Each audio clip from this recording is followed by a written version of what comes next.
Hi everyone. Welcome to today's episode of the Presidential Vetoes. We have 2 more episodes left of the series for now. We have today's video and tomorrow. I originally was planning on doing like a bonus episode on Thursday, but then I was like, nah. So yeah, instead of originally going with 4 like I kind of planned, actually it's kind of almost planned last minute, but I decided, no, let's not do that. So we just only have today and tomorrow left to worry about. And speaking of today, we're talking about President number 44, Barack Obama, our most recent former Democratic president. He had a grand total of 12 vetoes, which 1 was overridden by Congress. And we're going to read you all 12 once again, just like how we did yesterday with George W. Bush. Yeah, I don't have Spot with me this time. After I recorded yesterday's video, he was like, no, let me out of here. I've had enough with you, filthy human. But, you know, I'm surprised he's not scratching at my door and meowing outside my door. But I'm used to it with him at this point. Anyways,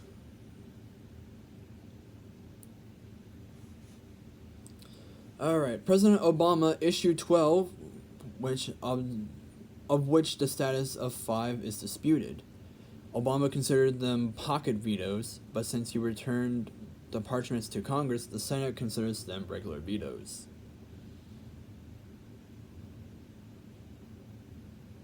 Alright, so, number 1.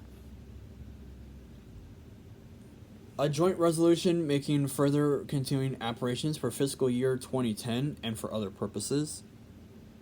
There was an override attempt in the House, but it failed with a vote of 143 to 245 with 1 marking present. And that occurred on December 30th of 2009. Number 2. The Interstate Recognition of Naturalizations Act of 2010. An override attempt was made in the House, but it failed with a vote of 185 to 235.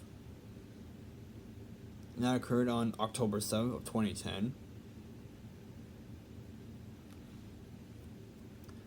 Number 3. The Keystone XL Pipeline Approval Act.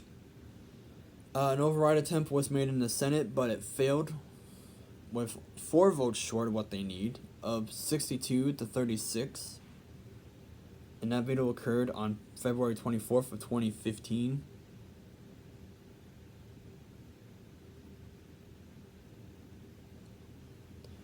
Number 4.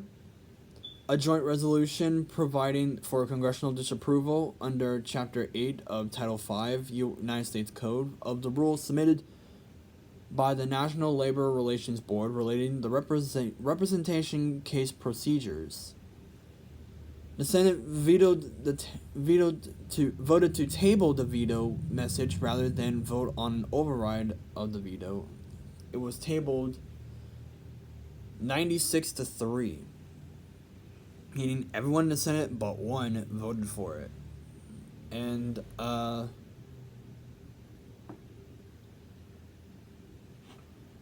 veto occurred on March 31st of 2015. Number 5. The National Defense Authorization Act for fiscal year 2016. And that occurred on October 22nd of 2015. Number 6. A joint resolution providing for congressional disapproval under Chapter 8 of Title 5 United States Code of a rule submitted by the Environmental Protection Agency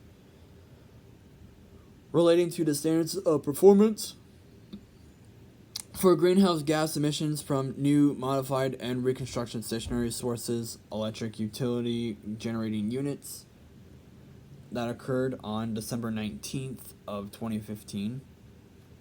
Number 7, a joint resolution providing for congressional disapproval under Chapter 8 of Title 5, United States Code, of a rule submitted by the Environmental Protection Agency relating to carbon pollution emission guidelines for existing stationary sources, electric unity generating units,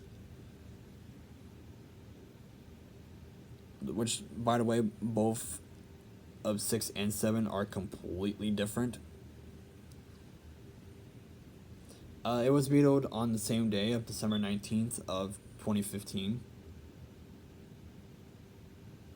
Number 8, the Restoring Americans Healthcare Freedom Reconciliation Act of 2015. An override attempt was made in the House, but it failed with a vote of 241 to 168.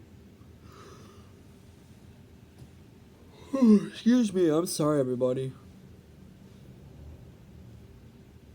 And that veto occurred on January 8th of 2016.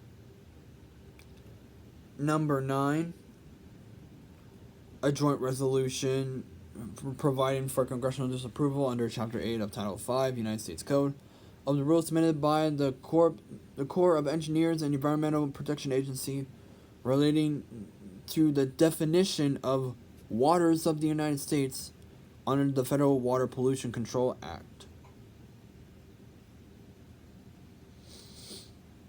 And that veto occurred on January 19th of 2016. Number 10, a joint resolution disapproving the rules submitted by the Department of Labor relating to the definition of the term fiduciary. I've never heard of that word at all, guys, so don't ask me about it. That occurred on June 8th of 2016. Number 11, the Presidential Allowance Modernization Act of 2016. That was vetoed on July 22nd of 2016. And finally, number 12, the Justice Against Sponsors of Terrorism Act. This one was overridden by Congress. In the Senate, the vote was 97 to 1.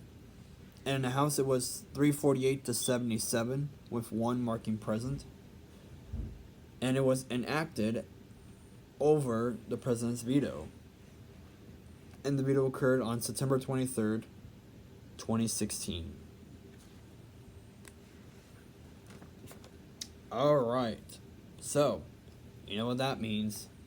Tomorrow, we wrap up the series with the most recent president to leave office, who is also a Republican. Yeah, we're gonna talk about Trump. So, thanks for watching, and we'll see you tomorrow. We wrap up the series.